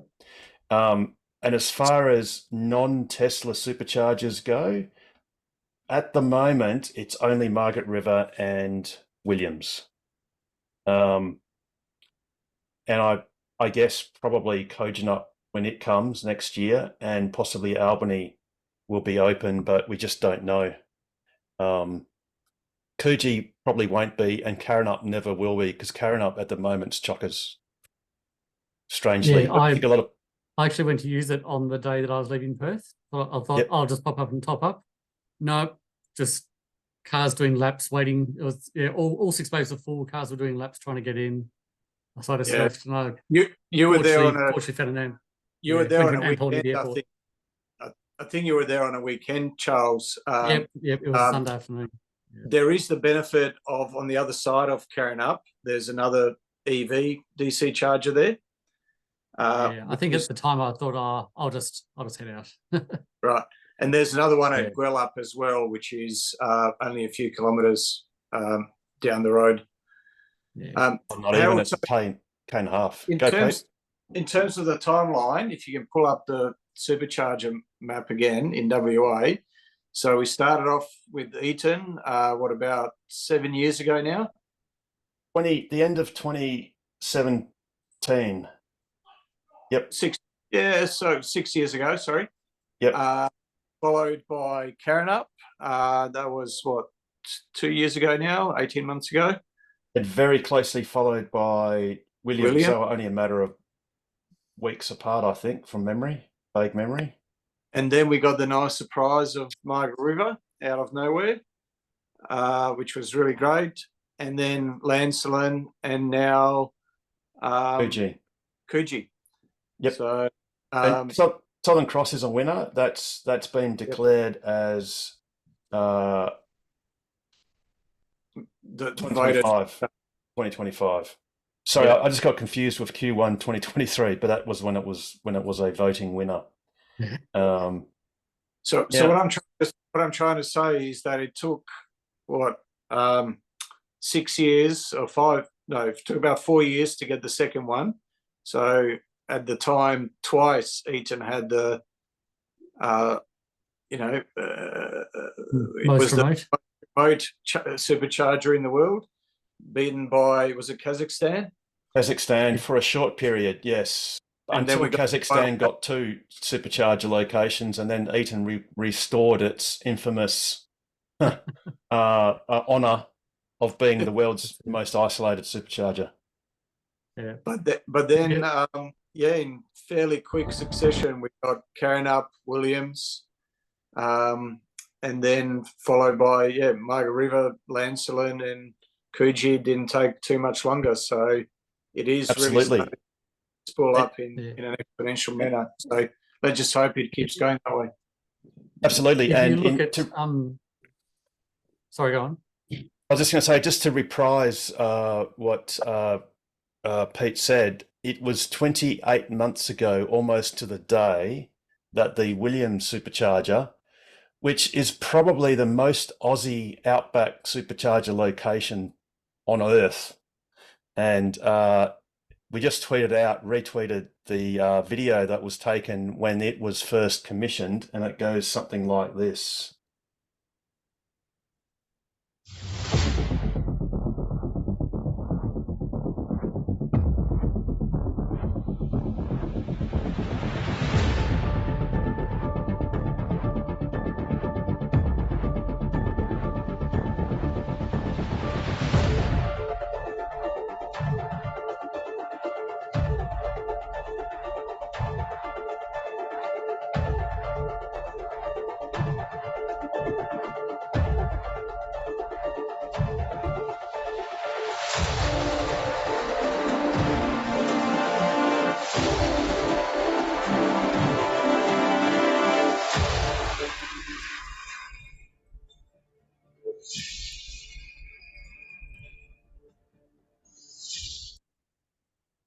And the thing is, that could actually literally be any country town in Australia. And Yeah. look, let's hope in the future it is any country town in Australia that's got, 3 stalls of a version 3 or version 4 supercharger. Just hoping we get to see a drive-through supercharger sometime in WA, sometime soon, or a version 4. I'm not sure which one I'd like more, which one I'd like to see more, but I'm probably leaning towards the drive-through. I don't know. Well, to allay one of your things, and I think, Chuck, you can back this up, it's fairly well known, and it's been determined that the version 4 looking supercharger at Albury is, yep. they are version 4 stalls, but the actual cabinet itself, the DC converter, is still Yep. labeled as version 3. That's not to say it That's can't right, be yep. upgraded to 1,000 volts, and it probably will be. And it's possible that could be done almost with software, perhaps. We don't know that for sure, but it's plausible. Yeah. But yeah, we're not into the 350 kilowatt category yet. That one of Tesla's head vice president of, I forget now, Lars said about the Cybertruck, where he said it can do 350 kilowatt version 4 supercharging. So we're not quite there yet, Pete. So look, any supercharger of any kind is great anywhere and everywhere. But if a That's it. supercharger goes in and it's a Gen 4, version 4, and it's not open to anyone else but Tesla, and it's in Australia, would that not then tell you that the Cybertruck is pretty much assured to be coming to Australia? Look, I think it's going to come to Australia anyway. And in fact, I'm going to use that because we're not really running out of time, but we're getting towards the fourth quarter of the program. And I'm going to use that as an awesome segue to stuff that's close to my heart, which you just mentioned it, Pete, is the Cybertruck. And something I just want to nerd out on is Munro Live has done about a half-hour video talking to Tesla's top executives, including Tesla's head designer, Franz von Holzhausen, and quite a few others. And the thing I want to nerd out on today is this thing, which is the PCS, the power conversion system, I think it is. And this is effectively Tesla's onboard charger for the Cybertruck. And so that's basically the inverter, is it, Harold?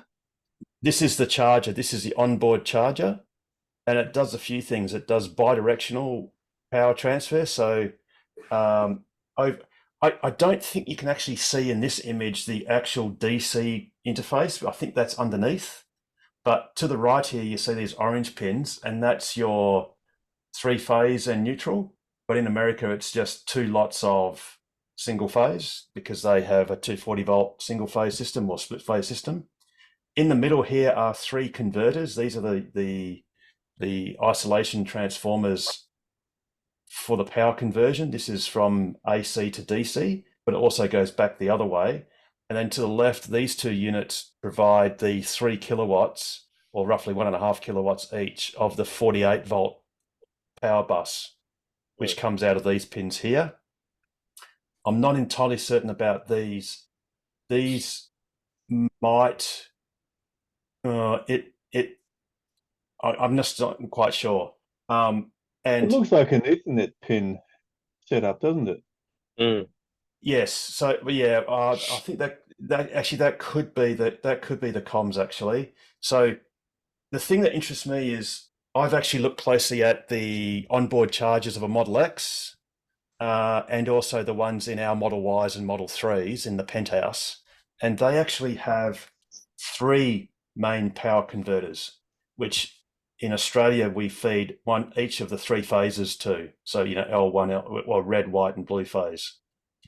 The thing that's interesting here is they're saying they've got 4 power converters, and that produces 11.5 kilowatts of either charging effort or output to your house. Oh, sorry, who was that? Was that John? You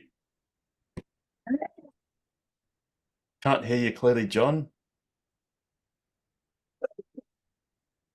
All good. That's all right. We'll just mute that noise for a sec.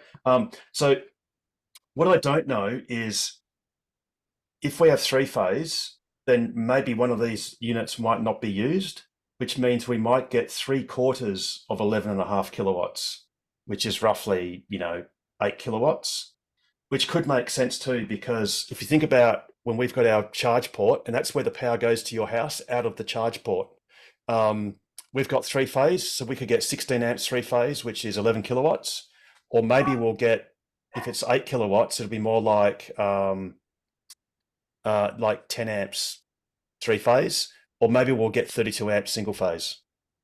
So no one knows, but that's sort of something interesting to sort of see, that since this has now been revealed, it's quite interesting. And they also then later go to show the, which is really interesting, is this section.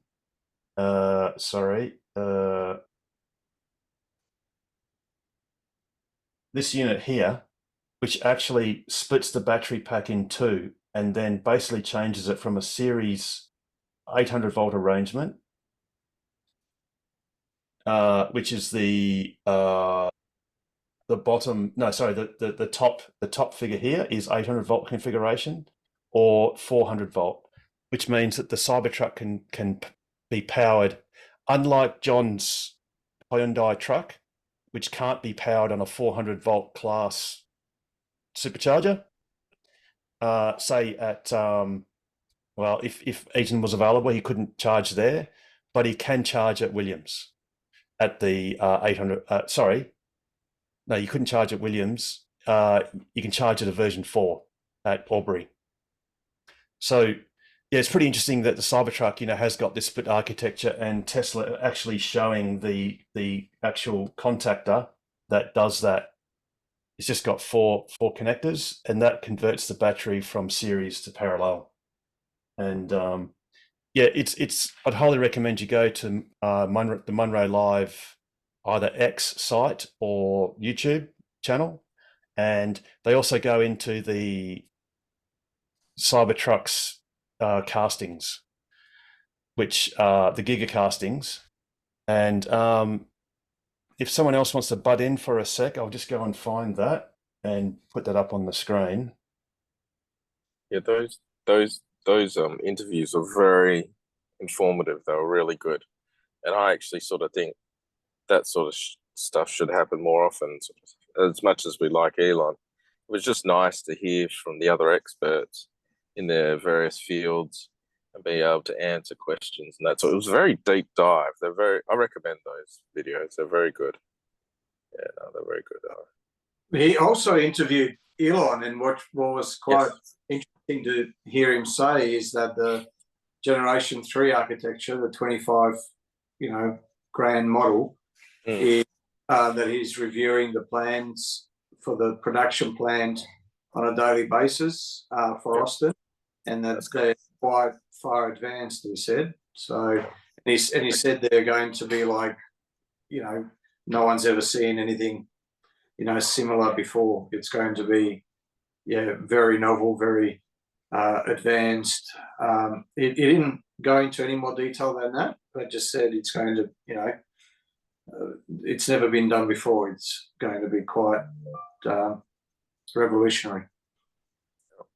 Yeah, absolutely. And I'm just trying to get the right bit for the gigacasting, but basically one of the interesting things that really surprised Sandy Munro was the fact that the front casting, which I think is this one here, this front casting, everyone thought it was done on the 9,000 ton or the 8,000 ton gigacasting machine, but this is actually on the standard Model Y 6,500 ton casting machine, Gigapress. And what I can't get the exact, oh, here it is. So what Lars basically said was that the aluminium sort of, it prefers to flow like a river.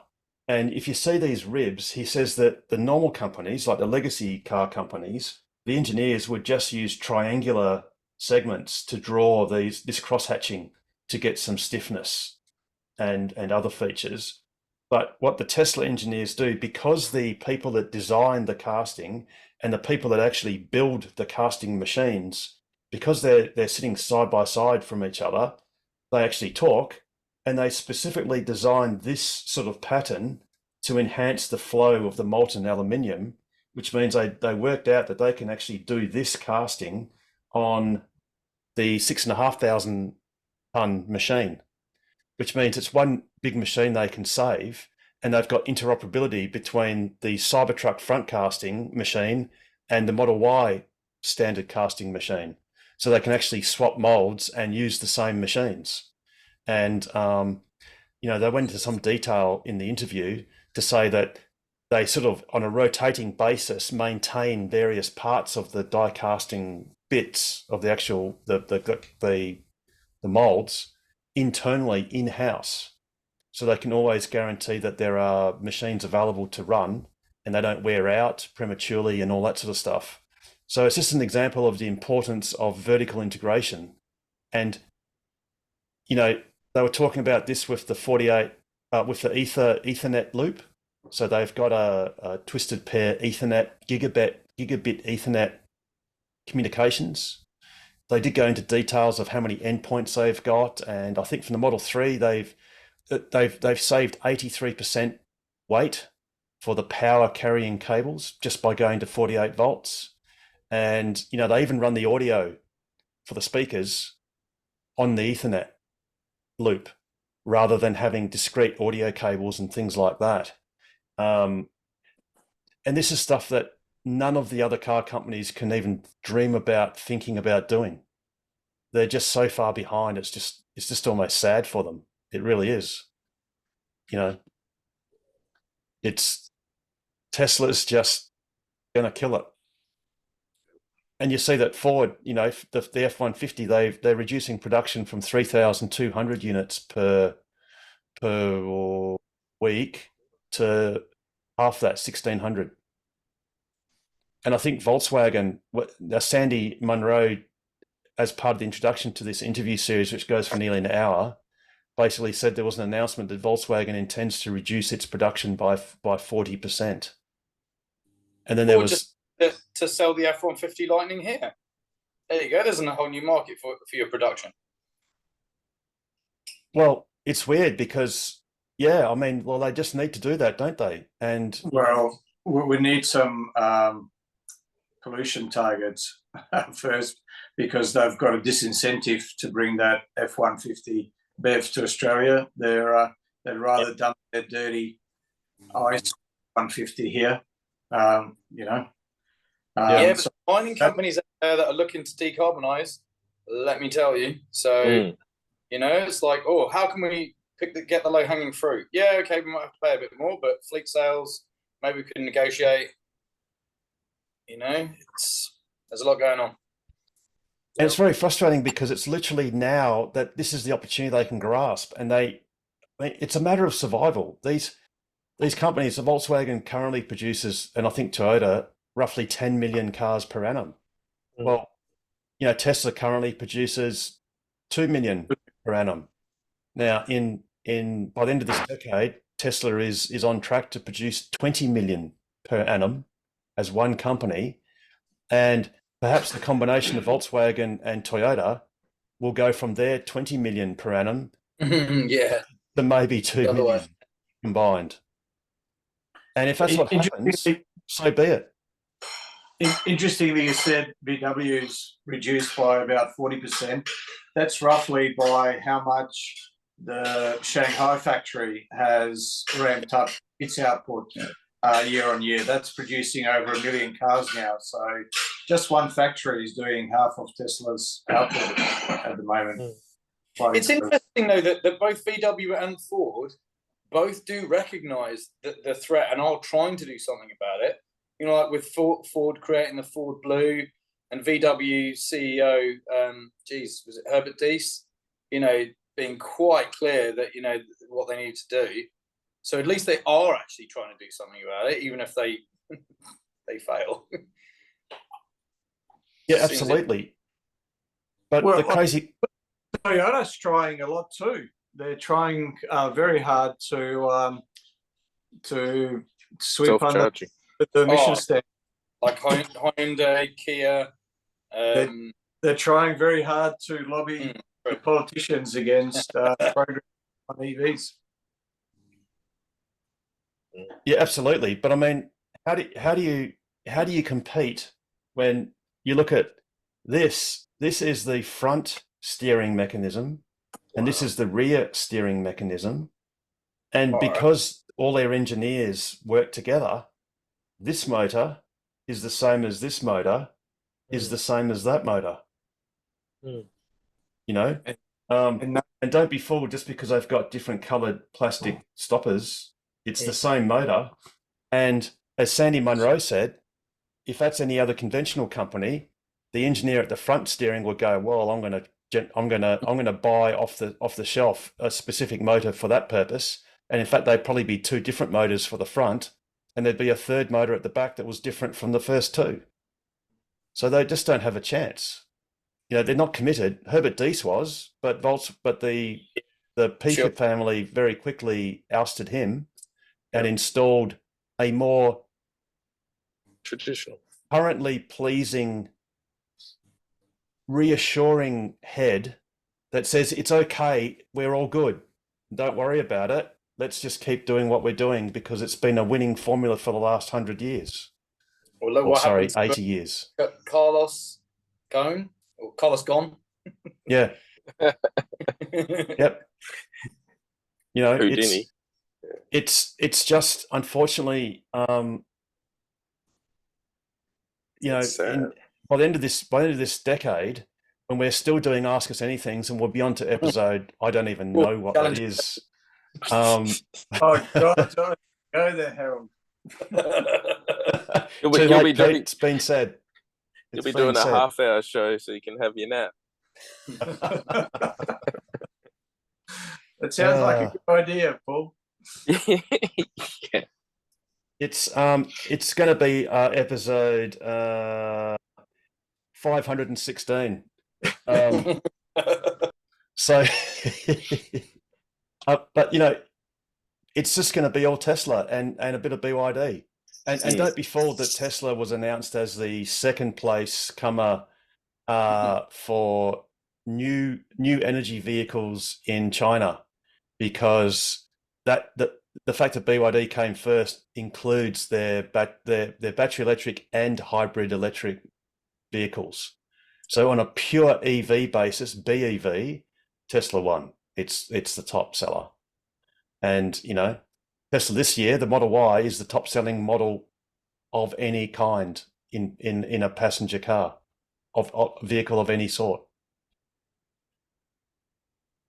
And, you know, the Model 3 Highland will be number 2. And in a few years' time, the Cybertruck will probably be up there with one of the best pickup trucks. Oh yeah. Oh, yeah. So, Yeah, give it. It'll need a few years because they'll need a bit of time to ramp up production. But in 3 or 4 years' time, you can see it being the number 1 pickup truck in America. You know, ahead of the series. what was interesting was Lars actually, as part of his discussions about the gigacastings and the fact that they have one 9,000 ton press for the rear casting machine, and they have 4 6,500 ton gigacasting machines for the Model Y and also for the front casting of the Cybertruck. He actually said that was good enough for 5,000 molds a week. That's And that volume pegs production. That's 250,000 a year. 260, yes, or 250,000, yeah, and that's exactly what Elon Musk stated was the stated intention to ramp to, I think, by the end of next year. Yeah. So, but then again, you know, they've already got one 9,000 ton press. If you want to go to 500,000 cars a year, you just buy one more. Yeah, And- you'll need to do a lot more volume than that to knock the F-150 off its Oh, yes. one spot. So it will take 2 to 4 years, but yeah, it's interesting. I haven't heard. Elon used to make projections about the Model Y being the best-selling car in the world a couple of years ago, and sure enough, it's come to fruition pretty much as he forecast. But I haven't heard him make any projections about the Cybertruck, which is quite interesting. Well, look, Yeah, I I think he mean, got burnt with his previous predictions and with the SEC or whatever it is, because of the shares and that sort of thing, share price. yeah, and perhaps look, it's the Cybertruck is very challenging. It's kind of the Model X in a sense of that category. It's got brand new technologies. I mean, Lars described that the way they actually bend the Cybertruck's cold rolled stainless steel panels is with what they called air bending. So they actually have a cushion of air injected between the actual panel and the molding, so you don't get bruising or orange peeling by actually having the mold scrape, rubbing against the actual hard stainless steel. So And he was saying sorry. You go, Pete. I was saying he was saying what's challenging is that with steel, you don't know where it's going to bend, so you've got to push past the point of where you want it to be, and then it bounces back, and that's quite challenging to work out exactly where it's going to bounce back to, so that you can fine tune the angle of the bend. And Yes, but then each roller still acts differently. So yeah, well, he then went on to say that basically they dial in that and they've got computer control, so they can actually dial that in and then get the repeatability. And the good thing too is, I think Sandy goes something like, "Oh, it was always the procurement people that used to break his balls because they would get different cheap batches of steel and it wouldn't bend the same. This is ordinary steel." But Lars very much jokingly said, "No, we are the only people buying this steel. This is our formula, and we are the only customers. And you can bet your bottom dollar that whoever's making it are being very precise with their batching so that everything is consistent." But yeah, it is true, Pete, that he did say that sometimes you have to bend it twice to get it right, and they just dial that in. So it's a very challenging thing to build, but again, it will change the paradigm of what a pickup truck is. And as many people have said, that will basically force all the other manufacturers, if they want to survive, to effectively copy that format, because that's the only one that's going to be winning in the long run. And how arrogant or self-assured of Tesla is it that they send out a PDF to all the car makers showing them how to do 48 volts? And yeah, it's Elon's always said, if you have to rely on patents, that means you're not innovating fast enough. So by the time everyone else works out how to do it, they'll be on to the next innovation. And by the way, speaking of patents, I haven't got the actual images, but what's exciting is that Tesla has received a patent for effectively a surround vision for parking assist using the cameras. And in fact, it notably even included the front camera, that the Cybertruck is the only car that we know of that has that. So that is something we're probably not going to get, well, we're clearly not going to get it for our Christmas bonus software update, but it's something that Tesla has already patented. And I think, Pete, the reason for that is Tesla doesn't patent things to block others from using it. It's patenting and then opening those patents to anyone to use for free, so that someone else doesn't get a patent and block Tesla from doing something. Which I think is what Mobileye was doing for some time with some aspects of autopilot. I think that they're waiting for that patent to lapse so they can do certain things. I think it might have been Arts of Enhanced Summon, or I can't remember now what it exactly was. Or maybe it was the 3D rendering of surround rendering of all the cameras for parking assist, that you have to otherwise pay a royalty fee to whoever held that patent. Alrighty. Have we got any other questions or comments as we get to the last 9 minutes of this awesome show before we go? Any other little tidbits or anything? Or perhaps not. A short show is always a good show.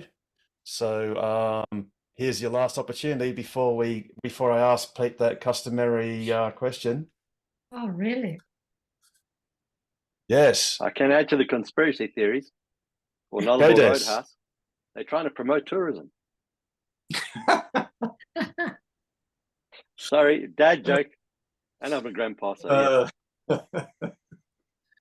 Yes, come to Nullarbor for I mean, the thing is, when I was at Port Augusta on my third lap, and this is at the Port Augusta hotel, and I was on one of the RAA's 7.6 kilowatt single phase type 2 chargers, and my car was appropriately nearly flat, and I wanted to get it to appropriately nearly full.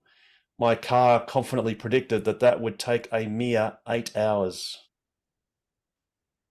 So imagine being a tourist at the Nullarbor Roadhouse, which name indicates it's a house next to a road and you don't live there, fill up and move on.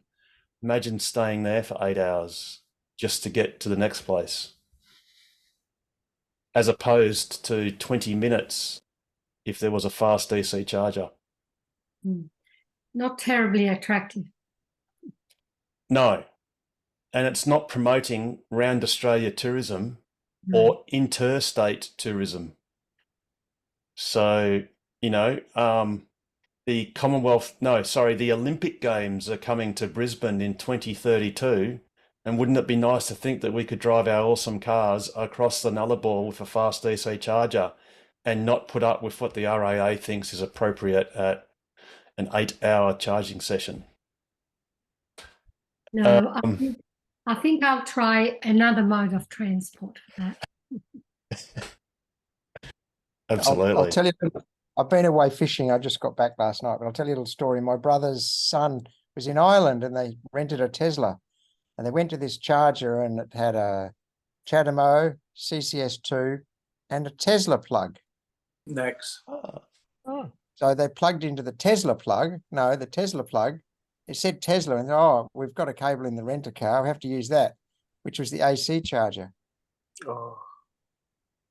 So they plugged into that and waited and waited and waited and waited and waited. They didn't realize that they could plug in the CCS2 because it didn't say Tesla on it. Oh. So there's something, eh? So why did it say Tesla on the side of, on the AC charger and not? Yeah, for That's those a who bit don't know this strange. stuff, he plugged in for 3 hours and whatever, and got 7 kilowatts or 11 kilowatts or whatever. And so yeah, sad story. Unfortunately, a lot of people have got a lot to learn because, you know, everyone knows how to fill up a car with petrol. Although, mind you, sometimes people fill up petrol cars with diesel, and diesel trucks with petrol, and that usually doesn't go very well. But I did it once. It cost me $300. That's not bad. It's actually true. That's not bad, because if you had actually driven that car for any distance, it could have cost you $3,000. So I realized as soon as I did it, and rang appropriate people, and they suggested I get it into. They came to the service station actually.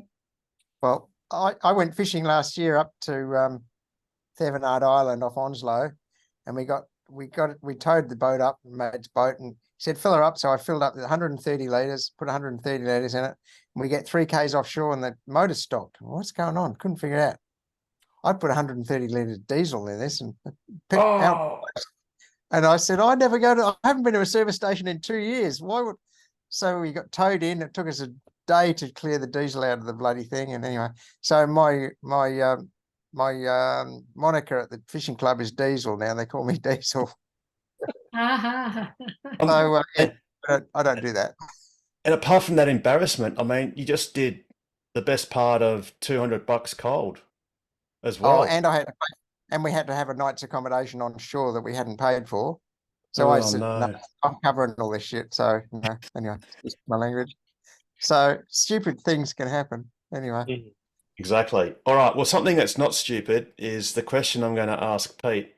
And that is, Pete, how would you round out an awesome show like this? So always stay safe, stay sustainable, and stay ahead of the curve.